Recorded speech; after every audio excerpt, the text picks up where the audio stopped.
Today I'm going to talk to you a little bit about chipping, and I'm going to give you 2 shots that you can go away and practice and hopefully sharpen up your short game ready in time for the weekend.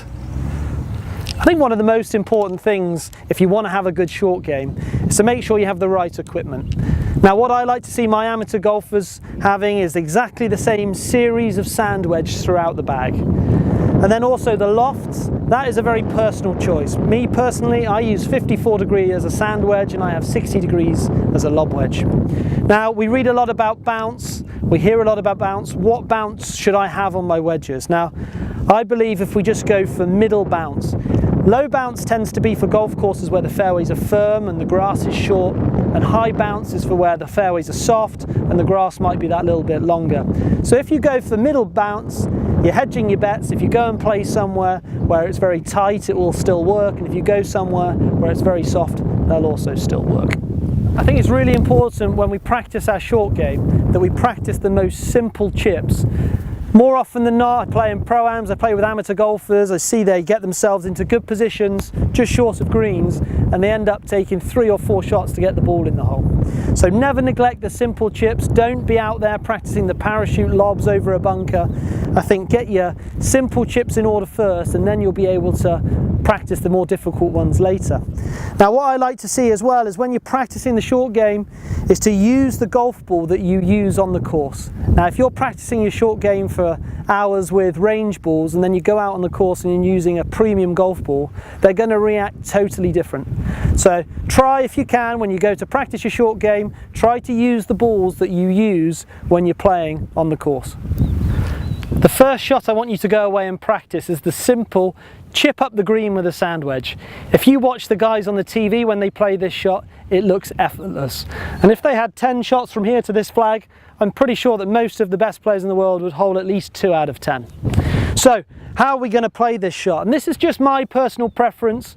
I like to see the grip nice and neutral, holding a little bit further down the club than you normally would if you're making a full shot. Feet a little bit closer together. I like to see the left foot slightly withdrawn. Now, with ball position, I like to see the ball slightly forward of the middle, okay, with the hands in line with the ball.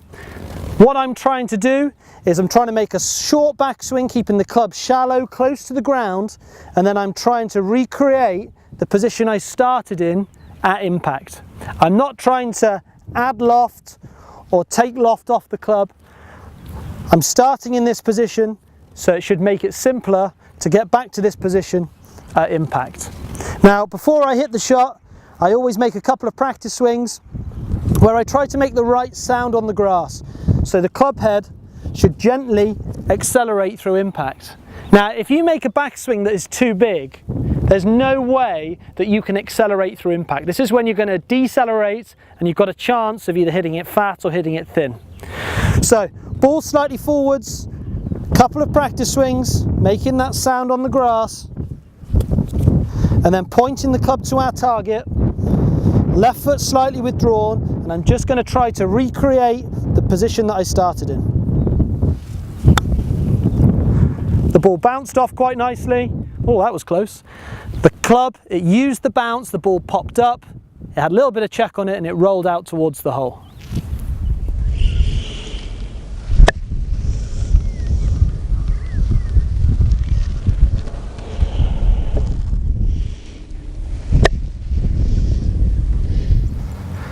I'm going to make it a little bit more difficult for you now. I want you to go away and practice this shot where you have to pitch the ball or chip the ball over a bunker and trying to make the ball stop quickly. Now, this is a very difficult shot. A lot of golfers will struggle with this. Most people will be trying to hit this extremely high, making a very, very big swing at the ball, when this is actually not necessary. What's really important is that we get the ball position in the correct place. I see a lot of people when I play with them, and they're chipping the traditional way. The grip end forward, the ball by the right shoe, and I ask them, how are you expecting the ball to fly? And they say, oh, I want it to go high and soft. Now, if you put the ball back in your stance, you're de-lofting the club, which means the ball's going to come out lower and faster. So I like to see the ball more forwards. I like to lay the club slightly open, so the club is then sitting on the bounce. If you have the club straight and in the back of the stance, you'll see here that the club digs in. Whereas if you have the club forwards or the ball forwards, the club slightly open, you see as I hit the ground, the club bounces in the air, and that's going to help make the ball pop up into the air and land softly. So neutral grip again, ball slightly forwards in the start position, the club face laid slightly open, and I'm going to make exactly the same backswing as before. It's going to be shallow, close to the ground, not that long, but I'm going to make sure that I gently accelerate through the ball and try to return the club back to the point where I started at. If I do this correctly, hopefully the ball will pop up in the air and stop somewhere near the hole. Now let's put the pressure on and see if I can do it on camera. Trying to make that nice sound on the grass, laying the club just a little bit open, ball forwards. I'm going to try and recreate this start position at impact.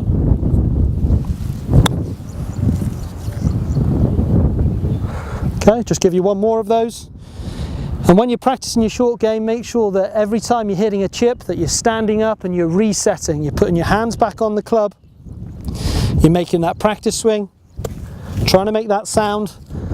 The club head gently accelerating through impact. Ball forwards, club slightly open, and then we're trying to recreate that position at impact.